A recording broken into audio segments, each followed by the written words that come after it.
get it twisted. This guy also has a hoop resume as a player too that we want to get into. Current assistant coach with Western Michigan, grinding, just a young grinder who I think is going to have lots of good insight into what it takes to get to where he's at and what his future might entail. We have none other than Mr. Manny Dosanjh with us today. How are you, sir?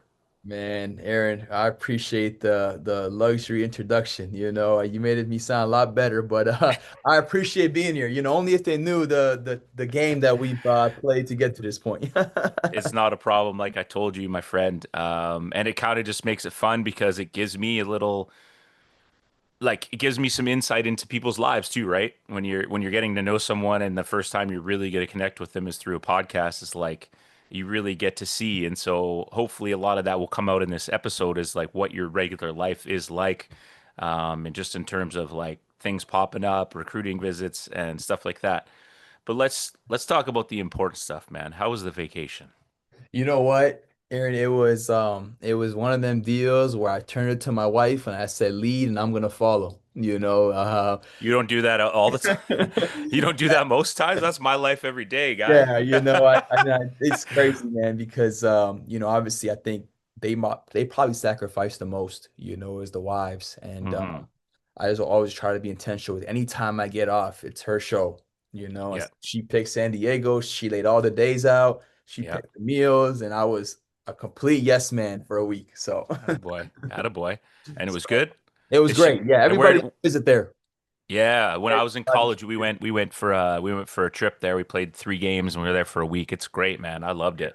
Yeah, just a different the culture there, obviously the weather is the obvious one, but like Yeah. different towns have a different feel. The food is great. The water is there, so it's a staple that everyone should visit. Nice. Where did you guys meet? We actually met back in Brampton. Okay. I was working at I was Brampton wondering. in Yeah, a yeah, okay. mall. And those guys from anyone in the Pure region knows about Bramley City Center.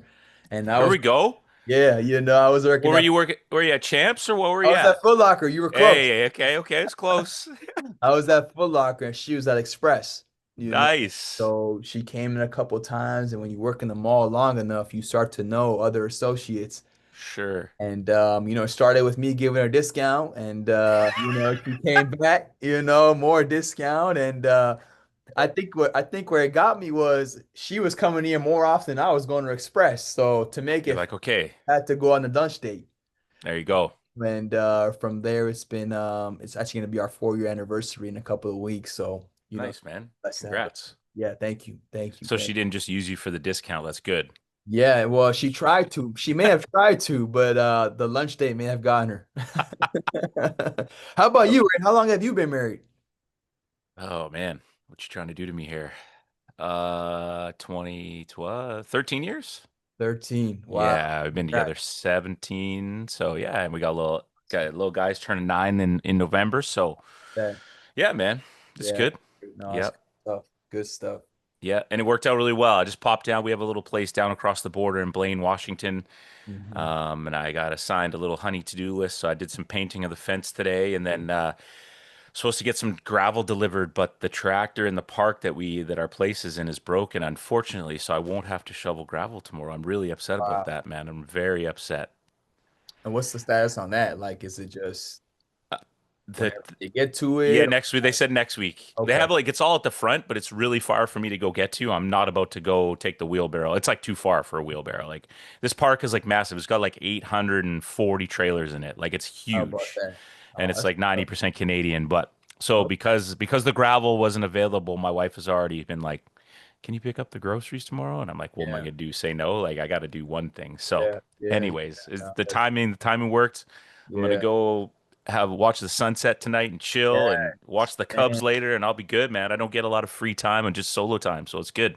Yeah. Um, well, let's do it, man. Talk about yourself. So, life growing up, uh, sporting life, siblings, whatever, but why did basketball start to be something that you were like, man, I kind of enjoy this? And what was it about the game that you were drawn to?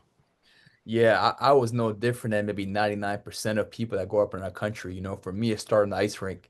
Yeah. I grew up playing ice hockey. That was my first love. And playoffs come around, even now, I'm locked in, you know.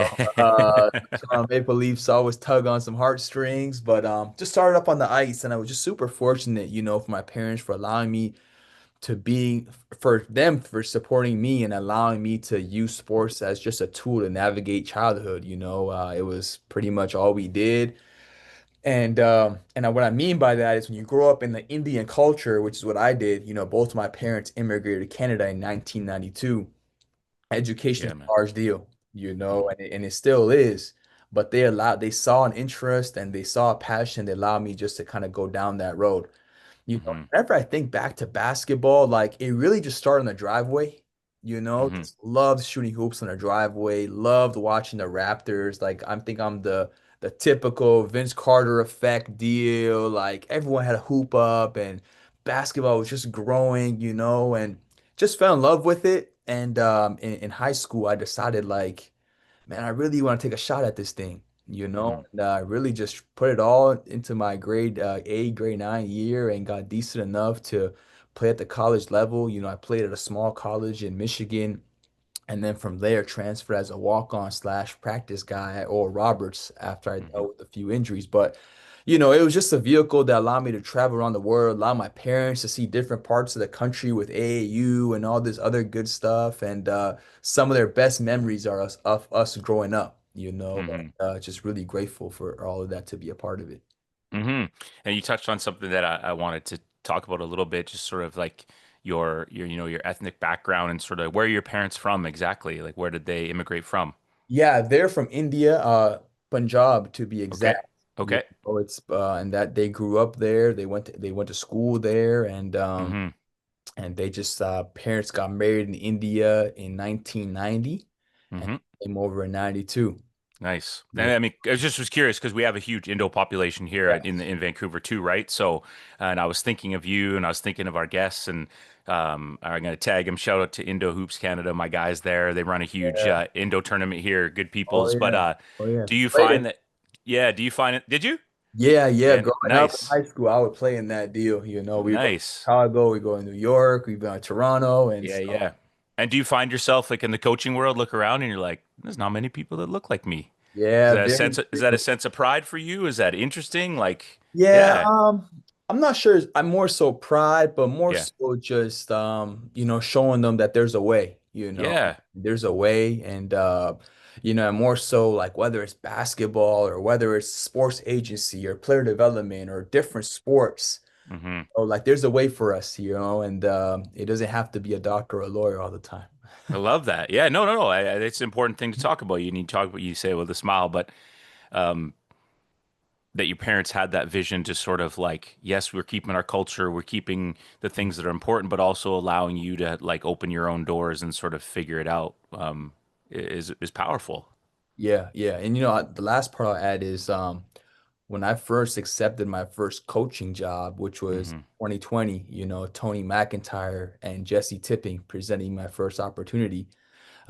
Next to no money, I mean, parts in this deal, you're not doing it because of money.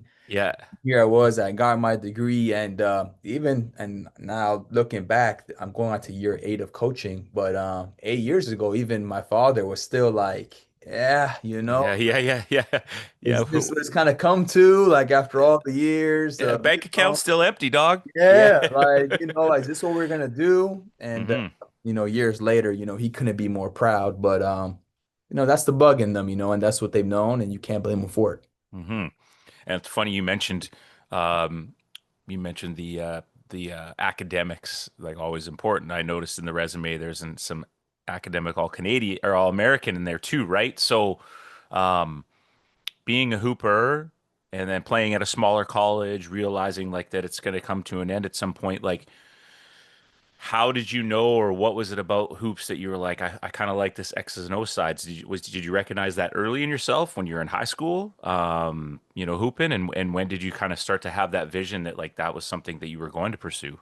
Yeah, great question, Aaron. So vital in my journey that I'm I'm never. full of them, my guy. I'm full of them. Yeah, All right, right. let's go. Amen. Yeah, Amen. yeah. 166 of these, I already know. Bro.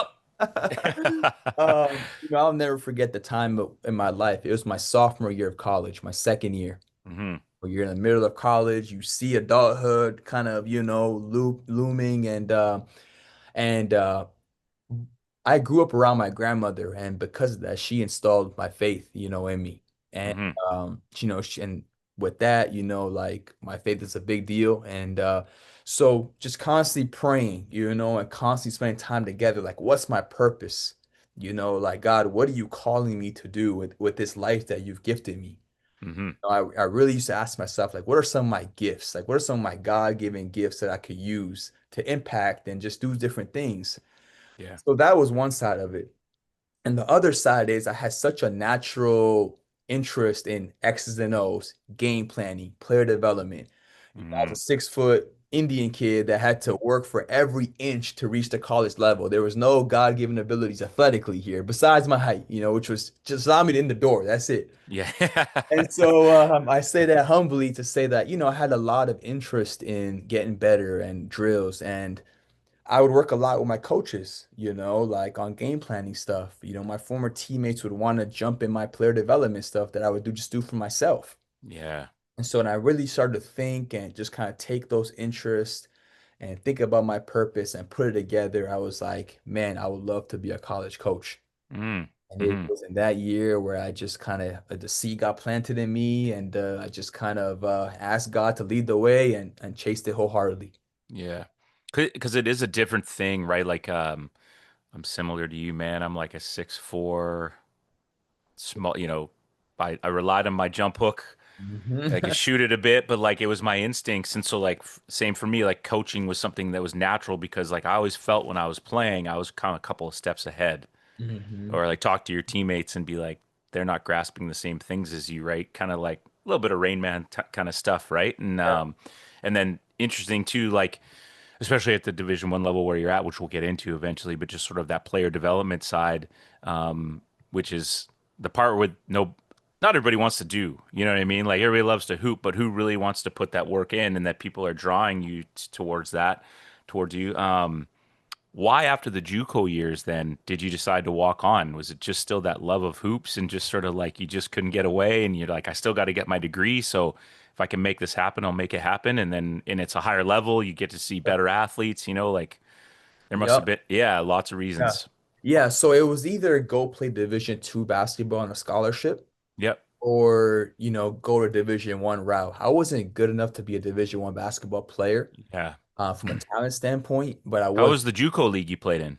It was solid. Solid? Yeah. It's in Michigan, Yep. they produce a lot of Division 2 guys. You'll have probably 4 to 5 Division 1 guys coming out of the conference. So Okay. it's a very good like Division 2 target league. Yeah. Okay. And that's the path that I was on. And but once I knew I wanted to coach, I really wanted to learn at the Division 1 level. Yeah. I really wanted to learn at that level. And, I wanted to see how they ran things. I wanted to see the preparation. I wanted to see the player development. I wanted to see just how they operate on a daily basis. And so I decided to go be a walk-on just so I can learn and be around a program to see what it looked like. Hmm. I Yeah. love that because That I mean, started. a lot of dudes with ego Yeah. might not be able to do that, right? Because Mhm. it's like, I'm sure the guys treated you well and I'm sure it was all right, but like it's like, yeah, I'm still a walk on, I'm Yeah. non-scally, like, so I think that says a lot in terms of like at a younger age, more than a lot of people, you had a vision for yourself as to kind of where you are. Maybe it's playing into fruition now, you know what I mean? So what I'm Yeah. saying makes sense. Yeah, for sure. And that's probably goes back to just having like a self-awareness deal a little bit, Hmm. really just spending time to thinking like who you are at the core of it, and yeah, I knew if I wanted to be a coach, I had to realize that hey, like I am not what a Division 1 basketball player looks like. And I was okay with it because I Hmm. knew that, I still had other gifts that would allow me to stay around the game. I love it. First of all, being a high school teacher myself and high school coach too, do you find yourself, do you talk to the guys at your school about self-awareness? Is it a conversation? Because I think it's something that you've touched on that is so the sooner you can figure it out a little bit at least, or just figure out what makes me tick, or what is the trauma in my life from my past, or why do I react to things a certain way, which with a faith-based life helps, right? That definitely helps. Your self-awareness because you're exploring yourself constantly. But is it something that you as a program or yourself talk with the guys, or you just is your job just like do your job, play your role? What's up? How you doing? Coach Manny here, like fun Yeah. guy. I don't know. You know what I mean? Oh, I know. Yeah. To answer your question, Aaron, I think more than ever, I Mm-hmm. think a lot of it is because the state of the game that we're in right now with the transfer portal and all the movement going on. Mm-hmm. Truth of the matter is, a lot of young men that we see every day are broken in some area of their life. Mm-hmm. Like they're broken in some area of their life. And so your job is to build that report to figure out where they need that guidance and where they need to be poured into. Mm-hmm. It's just such a fragile, like when you think back to that 18 to 22 year age, Yeah. so fragile, right? You're Yeah. just finishing up your teens, adulthood, like I said, is around the corner. And so absolutely, you're constantly trying to just dig deep in there. You're trying to just get under the cover, get under the surface level and Yeah. try to really positively impact them and I guess prepare them to be okay one day when they have to do something different. That's it. Mm-hmm. Yeah. Like, are you gonna be able to manage this life when basketball is no longer part of your identity? Mm-hmm. You know, Absolutely. and, so the other day, for example, a big fella that we coached, Joe Jones, just took the head job. I coached him at Orangeville, just took the Okay. head job at his high school in New York. We Okay. recruited him out of the New York area. Like I would have never guessed that 10 years ago. Like Joe Jones would be a high school coach. But Yeah. you try to pour into them and obviously and ultimately they realize what their own purpose is. Mm-hmm. And we've talked about it lots on this show too, and I think you're a lot younger than me, obviously, but kind of just that generation of do what you're told. Okay, coach, get on the baseline, run your set of lines. Like, yes, all right. Like kids need connection more than ever, and when it comes to basketball, like them understanding the why and then having that connection, you're not doing it for those reasons, but selfishly, it makes for a better team and it makes for a better unit and it makes for everybody to be on the same page when we all can at least understand a little bit about our stories and where we're from and who we're about, right? Yeah, absolutely. And I think it goes back to how much access they have now, like they're Oh man, smarter than ever. for sure. They have more access more than ever. They see the inside scoop more than ever. And so for Mhm. that reason, they have more questions. Yeah. They're Uh, also up later scrolling though, which can also yeah. like be detrimental too, right? Or kind of like, seeing comp like imagine being a hooper and like Mhm. someone going on the Western Michigan basketball site and being like, Aaron Mitchell trash. Like, you know what I mean? Like, it's just like, Right, right, right. it's like, it's a Yeah. very different sort of thing. I want to peel back though. Okay. So you finish up walking on or whatever. What was that like? Like, what was that experience like? Were you in like the orange jersey being like, okay, you're so and so from this team and you can shoot whenever you want? Or did you even get on the court? Like, were you already becoming kind of player coach, building Yeah. your resume that way? And then how did it fold into Orangeville? Obviously, everybody in Canada knows Orangeville now. Like, what a program, right? I also noticed that they just had an assistant job available. So I want to talk a little bit more about Yeah, yeah, your yeah, yeah. role there. But Absolutely. I'm doing what I do here on the show. I ask 48 questions in one. So there you go. Unfold it. Yeah, Okay, got no, that? unreal, Aaron. It was actually unreal, and I'll tell you how. Mm. I dislocated my shoulder twice in my Oh. very first year at Oral Roberts in practice. Okay, surgery. I had to get surgery, Yeah. and so that Indian body just kind of tapped out and said it's over. And looking back, that may have been my sign and my avenue to change course, which Mm. lovely, right? Hmm. So I dislocated my shoulder in September. I dislocated again in October, Oh. and it's time to go get surgery. And looking back, that surgery may have been one of the greatest things that happened to me. And so what happened, Aaron, is once I got my surgery, I had a decision to make. I went through the grueling rehab of getting my shoulder back, right?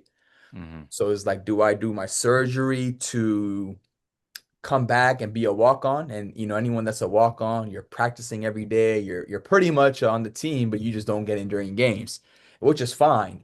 but it Hmm. is a taxing process where in practice, your job is to make the guys ahead of you better. It's one of the most selfless positions. Sure. So, which I was cool with. But at the same time, my father grew up working with Tony McIntyre at Apotex, which is Mm. a pharmaceutical company where Tony worked before he took the director job at Orangeville.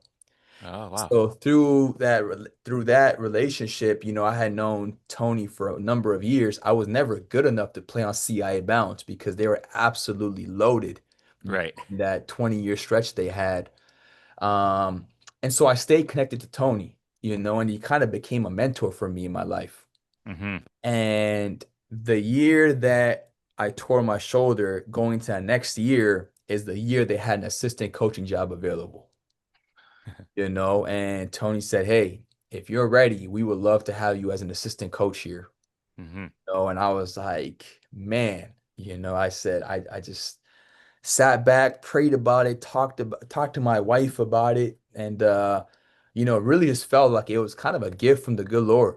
Hmm. To start my coaching journey early, to jump 2 feet in, put a whistle around my neck, get on the court. And so I was only in college for 3 years. Mm. Finished my last year of college online while I was in year one of coaching. Oh, wow. And coached there for 2 years, and finished up my undergrad. And so to answer your question, never got to play a single second, but I did get to start my coaching journey. Yeah. And there's so many things, and I'm sure you're feeling it too. Just timing is everything, right? Every And Mhm. one little thing that's like a negative, it's like, damn, my shoulder, and what do I do?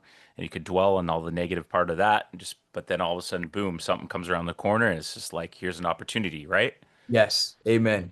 For me at the time, it was like, man, I worked so hard and I finally got to this point, and I had one day hopes of like getting a scholarship for working so hard, but God had other plans. Hmm. If you took me back and made me choose, I would pick this current lane 10 out of 10 times. Sure, sure, sure. So there's Um, beauty in all of it. Yeah, absolutely. And you talk about some interesting things too. Like you say, whistle on, I'm on the court. Like that's Mhm. an opportunity. Like, as you know, just like in the game, as coaches, we need reps too, right? Like Reps. you need to learn, you need to draw up that timeout, you need that practice plan that didn't work well and do it better the next time. But this sounds like an opportunity where you're like, wow, I'm coaching already. Like I'm in it. And it's Yeah. Orangeville, you Yeah, know? exactly. Yeah, it's Yeah. actually whenever young coaches coming up do ask, that is my number one advice, really. Mm, So you got to find a way to get your hands in the mud. mm-hmm. Whether it's AAU, whether it's prep school, whether it's junior college, whether it's youth sport, Mm-hmm. you gotta eventually get on that court. Mm-hmm. And you can only, and the video room is great, the operation Yep. side is great, all that stuff is great, but eventually you got to jump in there. You Yeah. I think it's one of the only ways Yeah. to learn your voice pretty quickly. Can't remember what I was listening to. It was maybe it was Van Gundy on like slapping glass, and he Mhm. was talking about how like yeah, like if you're a third assistant at a U sport or whatever, go coach the grade 10 team at a high school because that's where you get your reps in. You know what I That's mean? Like that's right. get you're the head coach, it's your go. It's like, Yep. it's not coach's philosophy that you kind of have to follow. You can kind of let it run how you want, right? So, Yep. Yep. yeah, man. Um And then, okay, so a couple years at Orangeville, like let's talk about the next part of your journey and process and how things play out for you from there after like an amazing experience and some good times. Yeah, no, indeed, good times. After my first year at Orangeville, every day it was like a live interview with college coaches, because they were in your gym recruiting your players. Okay. So they're coming in and they're sitting on the sideline and it's Yeah. a show that they're watching, because they want your players. And so after my That first, make you nervous? at the time, not really. Mm. So I was just so young and Young and naive, ready to man. go, man. Yeah, That may be the gift in it. sure. And And maybe you're not even thinking like these guys aren't watching me, they're watching the players, you know? yes, Yeah. Yeah, exactly, yeah. exactly. And Hmm. so after my first year, because of the talent that we had, Yeah. it's because of the talent we had. I built a really good rapport with a couple college coaches that were Yeah. recruiting our players. Who are some of the guys on your Orangeville teams? Yeah, that first year was the guy, Ben Hendricks, went to Ball State. Okay. Joe Jones, who I just talked about, went to Yeah. Georgia State. Tyree Yeah. Samuels went to Seton Hall. Hey. Yep. He went to Seton Hall. Giovanni Scott went junior college and then ended up going to Penn State and Yeah. she finished playing in U Sport. Those Is were that the Tyrese who transferred to Florida? yes. Yeah, he was with the Yep. Bandits this year. Yep. Exactly. That's Yeah, man. yep. And so guys like him, they're bringing a slew of coaches through the Yeah. Yeah. back then it was before COVID, Yeah. Okay. so the prep school was prep school, and not just Sure. prep school isn't what it is now, but it's Yeah. changed a lot. Yes. Transfer portal and post COVID. Yeah. So this was before COVID, and so Mhm. guys like Tyrese and Joe Jones and they're bringing in a slew of coaches to again to meet these coaches because they want a relationship with you and Of course. 10% care want to get to know you, but 90% want to get to the player, Sure. which is fine. Is what it is. Yeah. Yeah, exactly. So I built a relationship with a few coaches, and the Ball State staff said to me, Manny, we know you want to get into the college game. Why don't you come spend a couple of days with us? Hmm. I said, absolutely. I said, man, I felt like, this was like a lottery, right? And so I scheduled to come up there. I said, hey, coach, I'll be there for Thursday, Friday, Saturday. And they said, great, come on up. And on the way back, we're going to have you stop by, Purdue, Fort Wayne, Illinois. And then one of the coaches said Michigan State, So that was my trip back home, was to stop at those places. And so I said, man, this is great, So had my notepad and, went to these practices and spent time with the staff, learned a bunch of new stuff at the time, Hmm. brought it back to Tony and so it was great. I was like in the candy store. For sure. So through those stops, I got to meet the staff at Michigan State from stopping by practice and them just being so welcoming with the program they are, I really just kind of hit it off with the staff. Hmm. They kind of gave me the open door to return anytime I pretty much wanted. Wow. And Michigan State was only about a 4 hour, 4.5 hour drive from Orangeville. Hmm. And so on my off days, I would just jump in the car and go to Michigan State to watch practice Hmm. and then just through the visits, I got to build an organic relationship with the entire staff, including David Thomas, who actually Hmm. won a national championship with Coach Izzo in 2000, a former Hmm. Canadian. And, so time went That's on. a And good throwback name. yeah, huge throwback, Yeah. And so time went on, and I hadn't gotten my master's degree yet, Okay. and, Flex. Not yeah. yet. Hadn't got it yet. Hadn't got it yet, and that's what ultimately opened the door at Michigan State. Hmm. Had a graduate assistant position available. And on April 21st, a few years ago, David Thomas gave me a call and said, hey, we have this position open and available, and it's going to be offered to you. Mm. And I just remember just, man, it kind of brings me chills even when I'm talking about it now, like Yeah. just remember, just almost falling to my knees just in gratitude, that Yeah. and I just knew that my life was never going to be the same Hmm. because it's an incredible opportunity that was offered to join the Michigan State staff. That's Michigan State, dog. Like that's Michigan State. Yeah, Like about that, Aaron. So the way you're yeah. talking about it is the Mm. same way, it's the same mindset I had. And it's the funniest thing ever because I took a picture with Coach Izzo on that day that I went, Yeah. thinking that I'll probably never see Never this see guy him again. again. Yeah. So I told Coach Izzo, Coach, I know you get this a lot. Do you mind if I take a picture with you? I would love to show my kids one day. Yeah. That was what I said to him. I would love to show my kids one day. Yeah. And he said, "What? By that time, I'm gonna be dead." Like he was just Yeah. Yeah. the type of personality he has. So we laughed, but I Yeah. took my picture, and I was just like, "This is incredible." Yeah. And but 2 years later, I was fortunate to be part of the staff. It's awesome. I've mentioned so many times in the show, and I don't know if you ever felt this because you things just moved so fast for you when you started coaching. But I used to be like when I was young, I go try to have to hold everything in like all my sets and like and then I found like once I opened the doors and people said, "Can I come by practice?" or "What do you do against zone here? What do you do there?"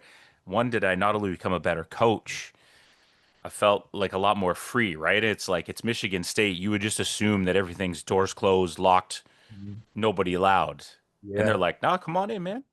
that Like was everybody gonna see our shit anyways. You got to stop it." You know what I mean? Like, but yeah, you don't like. right. It took a long time for me to get to that point of just sort of like, "Yeah, come on in," or whatever, or sharing stuff, but you become so much better as a person and as a coach and your or whatever your profession is when you do those things. You know what I mean?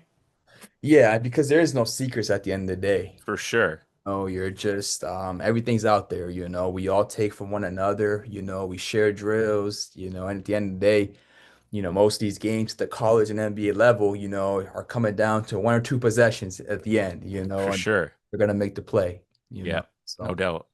And then just talk about that year as that student assistant and grad assistant, like what it was like just sort of every game's nationally televised or majority are nationally televised, like crazy fans. Like, do you ever find yourself kind of looking around, just sort of pinching yourself, or was it just so damn busy you didn't have time for that? yeah, oh yeah, yeah, pinch myself every day, Mm-hmm. The reason why, because I always had a perspective, because I knew it would come to an end. Mm, You're a graduate assistant, you're there for 2 years. yeah, So you're getting your that's it. master's degree. Yeah. And then when your time is done, it's done. And sometimes Mm-hmm. you get fortunate to stay on if there are positions available, then you do a good enough job. Mm-hmm. But I knew my time was gonna come to an end, and so I never like took that for granted, So I would take Yeah. a moment to soak in the each practice and new arena and every trip. Um, but to answer your question, every school's graduate program is a little different. And at Okay. Michigan State, there's two things that are of importance the most. One is player development, and two is opponent scouting. Okay. So you're helping an assistant coach with Mm. all of his prep work, you know, um, preparing for the upcoming opponent. And then you're also the one spending the most amount of time on the court with the players, Oh, just getting okay. them better, Yep. So it was that part was a seamless transition because I had spent so much time on the court at Orangeville already, so I adapted my coaching voice, I had a feel for player development. And then you got to learn the opponent's scouting side. And so you got to work directly with X's and O's. And then you got to work directly on the court, player development. That's awesome. Yeah. I So mean, that's, yeah, I mean, you're not just sitting there like taking stats. You know what I mean? yeah, no, no. And Michigan State is they prepare you to be an assistant coach, That's dope, just very intentional about that role. as they should, but Just like might Mike not. P, Yeah. most guys go on to, Hmm. eventually become coaches. And so the second year is wrapping up, and you're like sitting there going, "What's the conversation like?" Hey, coaching staff, like, I got my resume ready. Like, you know what I Uh, mean? Like, what is talk about that process? And because like you just said, grad assistant programs are different everywhere. So you're not the only one in America who's a grad assistant. They're everywhere. So how do you get a job, and how does that happen? yeah, yeah, yeah. Every grad assistant has an expiry date. Yeah. So it comes with a lot of uncertainty. Hmm. It comes with a lot of uncertainty, and I'll share this story, because when I was when my time was almost coming to an end, I did my GA-ship with a guy named Tum Tum. He's actually the head coach, the head national coach of the Bahamian team right now in the Bahamas, Oh, and no way. assistant coach at Bowling Green in the same league as us. So we were GAs together. Now we're both, we compete as assistants, but he had a thing, don't put limits, like don't put Hmm. limits. And what he was constantly say is, don't put limits on the plans that God has for you, because I would always be like, well, we're gonna leave here and probably gotta do this, probably gotta do that. In your mind, you're trying to like orchestrate these steps, right? Hmm. Hmm. And he would constantly say, man, don't put limits, and sure enough, once my GA ship ended, I already had a few interviews with different people, through Michigan State staff and through Orangeville and just keeping up with all the coaches I had met when I was at Orangeville because they used to be in our gym, maintain those relationships. And then, like you said, timing is everything. And by the grace of God, a couple weeks later, our associate head coach, Coach Dwayne Stevens, gets the head coaching job at Western Michigan, calls me and says, "Hey, pack your bags. You're coming with me. We're headed to Kalamazoo." You know. So So good. how do you describe that? How do you talk about that? Like for me, like it has everything to do with just, God's timing and his plan, Hmm. you can't there's nothing I did to make that happen. I could have graduated a year later, I could have graduated a year earlier, and Coach Stevens, happened to get his I'm job. calling Uh, calling a mini. I'm calling a well, mini here. Yeah, hang on. I know But what you're listen, hearing. I'm talking well, about Coach Stevens getting his opportunity, like, okay, but if you suck at what you do and you're not sure. a good human and you're not a hard worker and he doesn't see value in you, he's not texting you, man. Yeah, and that's So my yes, I respect that. I teach at a Catholic school. Grace of God. I'm with you. uh, Okay.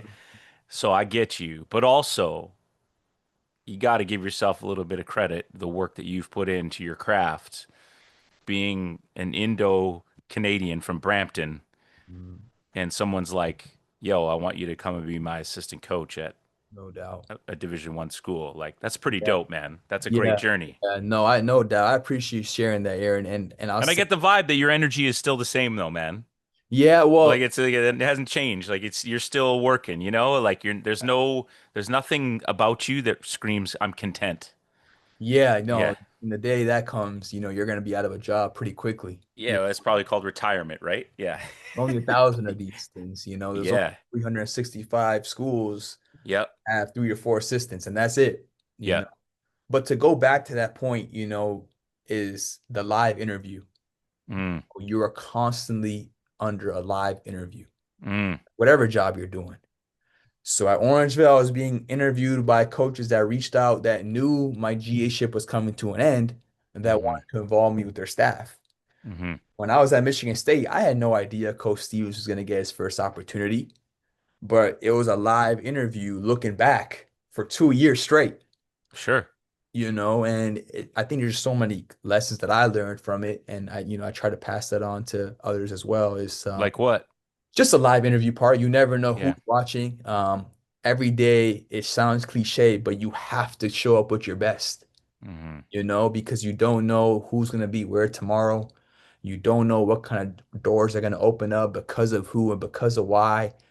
Mm-hmm. Um, and so each day, man, you have to treat it like it's a one, and you got to go 1-0 that day. And Yeah. it's the most cliche thing ever, but it's really what it is. And it's hard to do. Yeah. It's hard to do. And that's why cliches become cliches because they Yeah. last a time, Mm-hmm. and so dominating each day, treating it like, just giving it my all, looking Mm-hmm. back is like you said, the reason why, Coach Stevens saw value. And so much of that too is it's not only just that, like, okay, maybe some of those guys are watching you practice and they see you doing your thing. They're like, wow, he's got good energy. He knows his stuff. He's transitioning from drills, doing a good job. But then if you go and they ask a couple kids about you and they're like, he's, you know what I mean? So it's also that relationship with the kids you're coaching, and you're not building that relationship because you're selfishly like, I want a job from this. It's like, it's organic and it's who you are, right? And that's what separates, I think. And someone's gonna be like, "Hey, well, we're interested in you at Ball State, like blah blah blah." But also, tell me about Coach Manny. Oh yeah, he's dope, man. Da da da. Right? Or oh, I can't Oh, stand him. He's an asshole. He's always blah blah blah. Right? players will lie about themselves, but they'll never lie about others. Players will never lie about others. Whether you want to ask them about your So true, man. teammate, So true. whether you want to ask them about a coach, players will never lie. Yeah. And it's different from like covering up for your teammate per se, Sure. but it's if when it comes to like a man-to-man conversation, players Hmm. do not lie about others. Hmm. It's actually one of the best ways to gain intel on whatever it is you're trying to intel because, like I said, they're smarter than ever, Yeah. you Yeah. know. Yeah. So you're spot on with that. Yeah. Yeah. So when they send the mixtape and it says like 21 points per game and 9 rebounds, you're like, okay, 18 and 5. Yeah. Yeah. Well, the best one is the height. The best one Oh yeah. Everybody. is like, man, you're You go see them live and you're like, you said you were 6'9"? yup. Yeah. The height happened. The height's a real deal.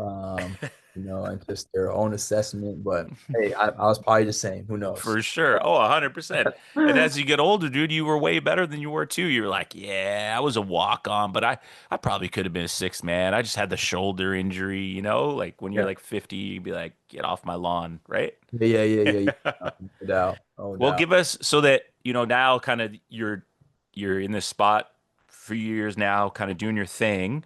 Give Mhm. us an idea of your sort of off season day to day and then your in season day to day, just for those hoop heads that are like geeking out on this stuff like me. and want to know, or someone who's thinking, you know, I know there's not a lot of opportunity maybe in Canada to build my resume, and this student assistant, or this seems like a good idea, or I want to try to push down south. Like, Mhm. give us an idea of what your, because when we finally get to the episode, we get to start, and you're like, hang on, I got to call. It's the head coach, and you're like, you know what Yeah, I mean? Like, I it's know. like, Yeah, yeah. so it's No, like all you always good. got to be available, right? And Oh yeah. wifey's looking at you like, can I turn the show back on? Like, we're only halfway through the episode, So, but Yeah. just give us an idea of what your day to day is like, and the things that you have to do maybe in the off season, and what your focus is during season. Yeah, so the year is pretty much split into blocks. You have your preseason, which is coming up here, September to the first day of practice, which is September 25th. Okay. You got your, which is still part of your preseason. Then you got your non-conference season. Then you got conference season. Then you got postseason. Now we have what we call portal season. It's which Isn't it is wild? most, high, just high energy, go, go, go part about the whole year. And then your guys return for summer workouts. You Mm-hmm. have August as a block where, you and your staff get to spend time and also get a little bit of time off. But to answer your question, on our day-to-day preseason, the mornings are spent on the court with the players and player development, so you're bringing in guys that you're responsible for, usually 3 or 4 guys per coach, Okay.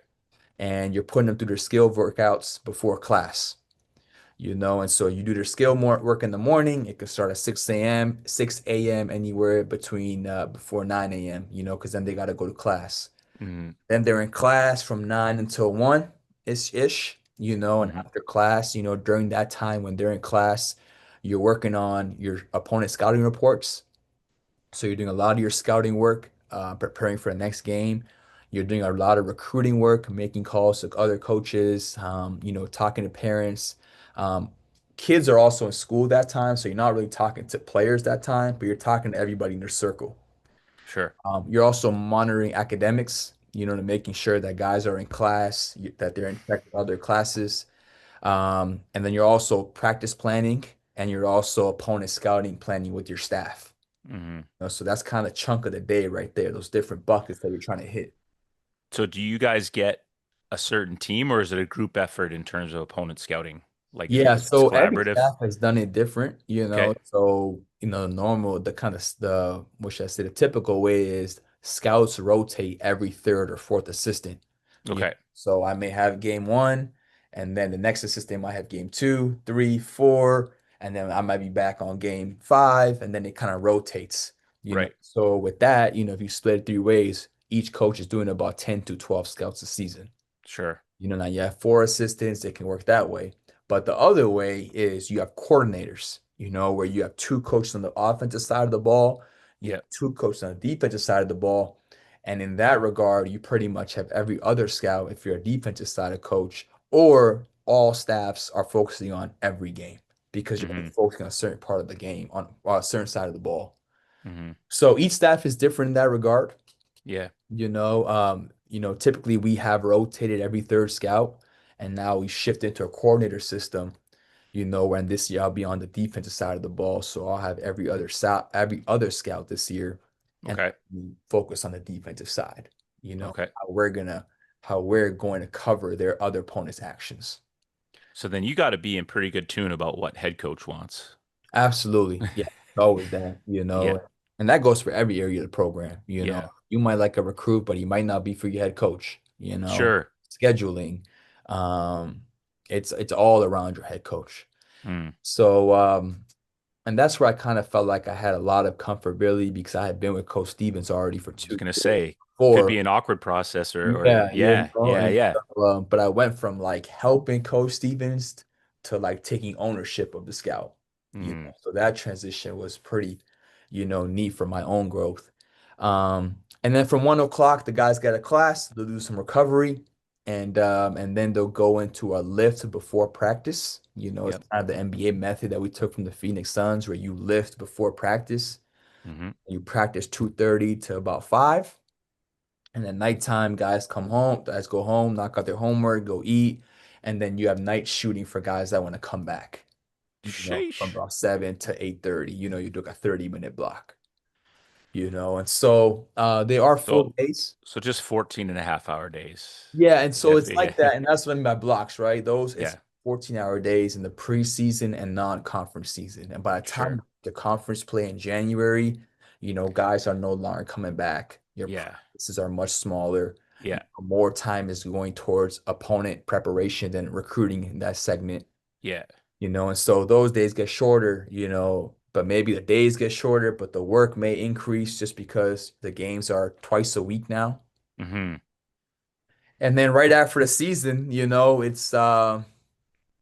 it's pretty much, What's next? yeah, Yeah. you're trying to, maintain your roster while also, dabbling into the portal season. And those days can go from, anywhere from 10 to 14 to 16-hour days based on, different time zones in the country, whether it's Hmm. a West Coast kid, he's down south, whatever the deal is. So recruiting is, that period is go, go, go. It's Yeah. full day of recruiting, it's calls, it's trying to close recruits, it's visits going on at the same time. Hmm. So that goes on until about June. And so your players are gone home from after their last exams are over, which is about, April, last week of April. So they're gone for the month of May, which is Hmm. during portal season. And they come back in June, and then you start your 8-week summer session, Hmm. which Hmm. is a little slower. You're working less hours, but it's a lot more player development, so you can only be on the court for X amount of hours in the summertime. So you're Hmm. strictly player development in the summer. And then before you know it, 8 weeks are over with the guys. That's all you get. Yeah. And you're in August, and now you're sitting with your staff a lot. You're meeting every day on things you want to, add, change, tweak after what you Hmm. saw in the summer with your new group. And before you know it, classes start on August 27th. Yeah. You jump right back in. Um, what are your and share if you can, if you can't, it's all good. But just sort of like the portal is just so intriguing to me with where it's at right now. And so like what is coach's philosophy on that? Is it a conversation at the end of the year? Like you hear these stories during the tournaments, like so and so has already said they're not coming back and they're Yeah. going to the portal and they're like going into the Sweet 16, which is like bizarre to me as an old head, right? Like I'm like the loyalty and stuff, but I also understand where we're at with it. So just like what's the approach there? Is it like let's finish the season and then have conversations, see where everyone's at? Is it like a non-negotiable? Like we're not talking about it till the end of the year. I just find because it's just come on so fast Yeah. that it's just so chaotic, man. I'm sure you guys feel it too. I mean, you said the word portal season. It's literally a season as a coach now. Like it's not recruiting season, it's portal season. Like who's coming back and who's not, and yeah. Yeah, I think it's come to a point, Aaron, where amongst the staff, you're constantly having conversations about the portal and about Hmm. recruiting. Because one of our jobs as assistants is to keep as I say, you got to keep an ear to the streets, Yep. and one of our job is to constantly dig information and find avenues for information, whether it's about your own team or other programs. Hmm. And so internally, you're always talking with your staff. It could be about your own guys. The brother Sure. might have a plan for your player to go play at Clemson the following year, So Yeah. as an example, but I think with your own players, you don't start that conversation, and it could be case by case, right? If you have a player Yeah. averaging 20 points a game at our level, it's a 99% chance that he's probably going to move on. Yeah. And so with a player like that, you might bring him in at the middle of January and say, hey, we understand that you're on a trajectory to level up, make a lot of money, and move on. But let's try to stay 2 feet in for the rest of this. Conversations like that. Sure. Let's try to Yeah. stay present. Let's not let distractions get in the way. Yeah. Where it's a guy that's on the borderline, that may be averaging, let's say, 13 a game, where maybe you don't want to open that can of worms with him because then his mind, maybe he's not even thinking in that light. Right. So it's so case by case. Yeah. But in terms of my personal head coach, his philosophy is he does want a good mixture of older guys and younger guys as well that we can still develop, Hmm. still get better. And the state of Michigan is really important to him. He coached in this Okay. for 20 years. Hmm. It's Coach Izzo's right-hand guy for 19. And so, we try to take care of the state of Michigan, whether it's high school or the portal. Hmm. You always try to have a combination of really good upperclassmen, but still have 3 or 4 guys that you constantly pour into, that you can still get better. Yeah. Love it. Yeah. Dope, man. Yeah. Thanks for that. So yeah. Um, Before we do some fun questions, how tapped in are you with Canada basketball? Obviously, you keep eyes on it. How does it feel to see where we are? I mean, obviously, the women have been their trajectory is a little earlier, but the men are right there. Like, how does that feel as a Canadian? Like, you feel a little bit better. You can walk into practice kind of like chest out a little bit, like, yeah, or like, what's that Yeah. like? What's that No. like for you? Yeah, it's awesome. It Yeah. truly is. Very tapped in on the Canadian side, Do you have any interest ever if Canada called and said, "Hey, like we want you to help with like, the recent Global Jam." Would that be something you'd sign up for or I guess Yeah, I I have to think work it's family-wise and stuff, but yeah, I think as long as you can take care of your current job, it mhm. sure will be an honor to represent Canada, Mhm. and that obviously is for anybody to, wear their country across their chest, for sure would be an honor. Mhm. And so, I've watched it as a player and now I'm watching it as a coach, and I still maintain relationships with everybody at the grassroots level all the way up into the NBA level, and I know you've Yeah. had some great NBA players, that Yes, have come sir. across this show, which are, you watch them come up through the ranks, but it's crazy, man. I mean, just the love for it, the coaching, some of the best coaches are coming Oh out my, there, so many good young guys. It's just wild. It's awesome. just the time that people are spending, the intrigue, and just the hope, all those things. And because of all the things that I just mentioned, like you said, we've now, we're competing at the top of the world with basketball. Mhm. And so that part has been a joy to witness. Yeah, it's dope, man. Mm. What advice do you have for anybody who's young, maybe they're 17, they're thinking about coaching, they want to coach at the Division 1 level.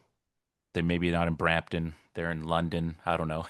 But what Mm. advice, knowing on your journey and your personal reflections, thinking back, what's a little nugget that you might give to someone that they could apply to their coaching journey? Yeah, I think if guys are former players, I think it's a little bit easier for them. So I'm gonna go on the side of guys that didn't play Division One. Love it.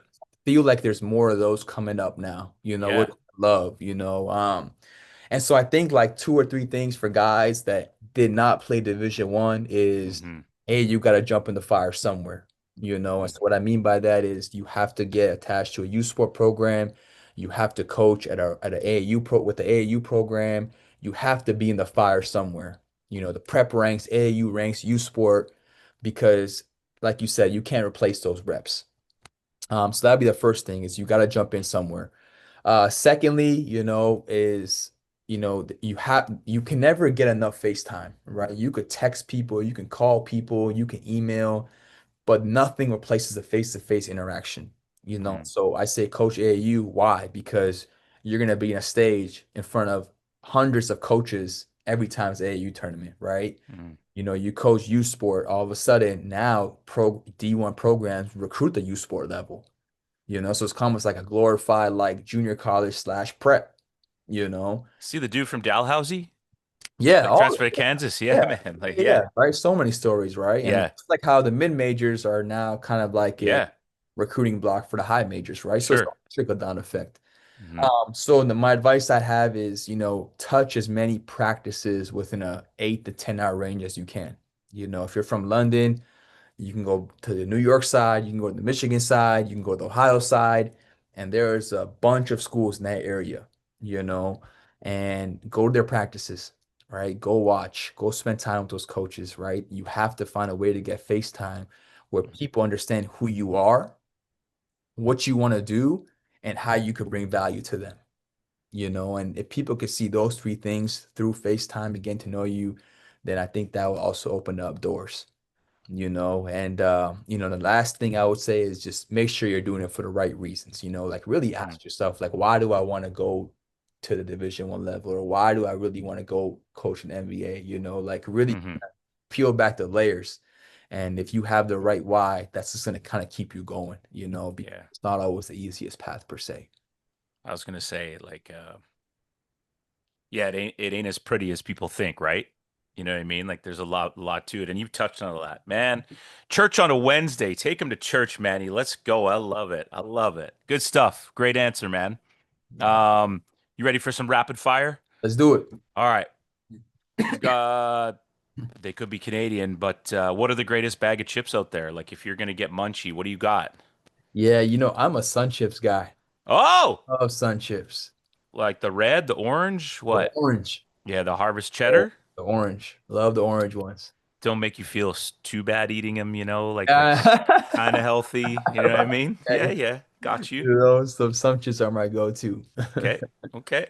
Um, if you could pick one or two historical figures in life, it could be athletes, could be people you read about, doesn't matter, and you could have a conversation with them over a beer or a coffee or whatever. Who are some people you'd like to sit down and have a good conversation with? Not like an interview, like just sort of chopping it up and then learning more about them.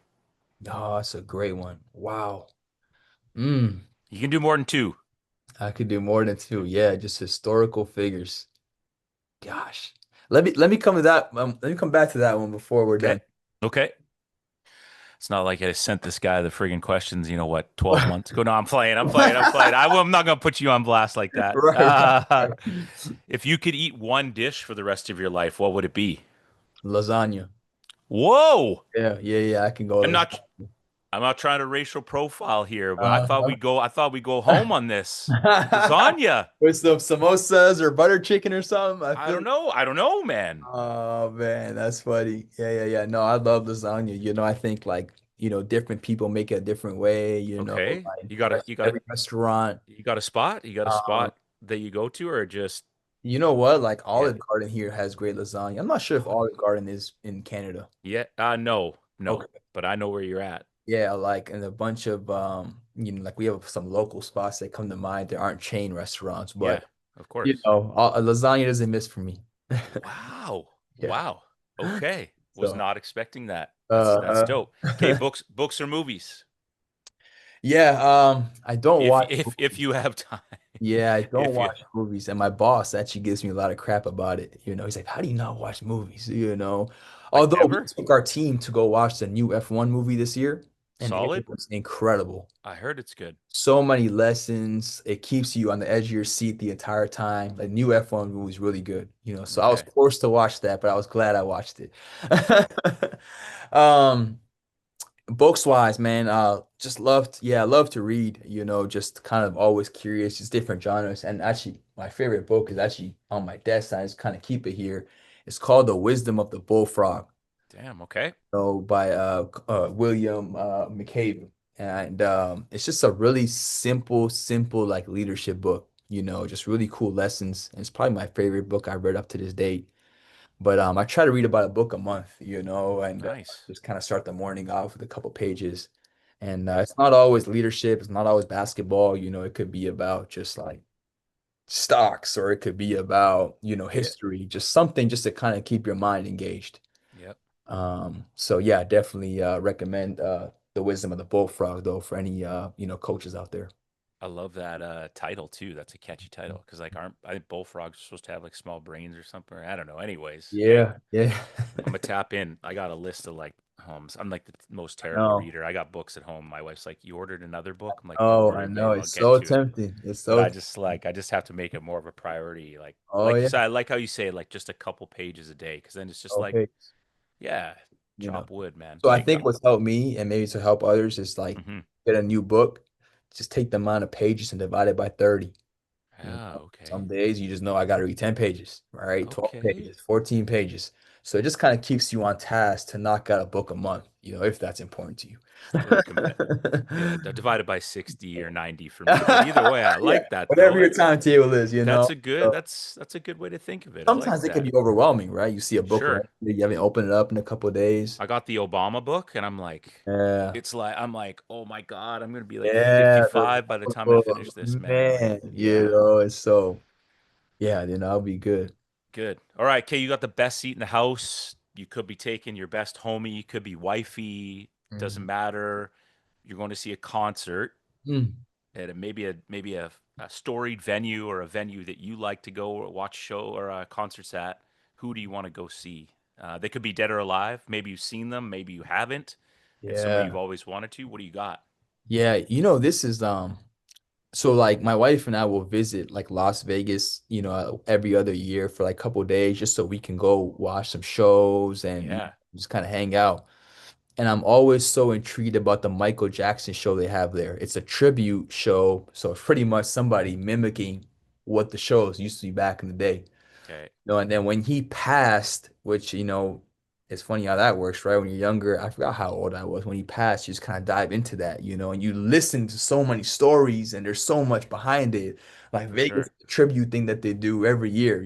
So not to be just the regular joke, but I mean to see a Michael Jackson concert back in that era, where there weren't many cell phones and everyone just was more present, like what would that be like?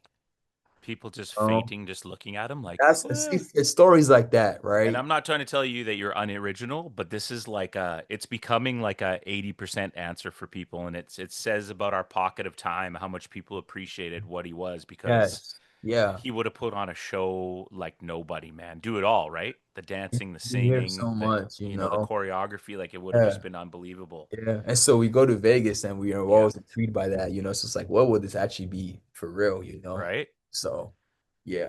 My wife went to she was in New York about a month ago and she went to the Michael Jackson play or whatever and she was like it was awesome. Like just Mm. awesome. Yeah. Mm. No, that's Yeah, yeah. great. That's I'm great. with you. Okay. Uh have you thought more about it?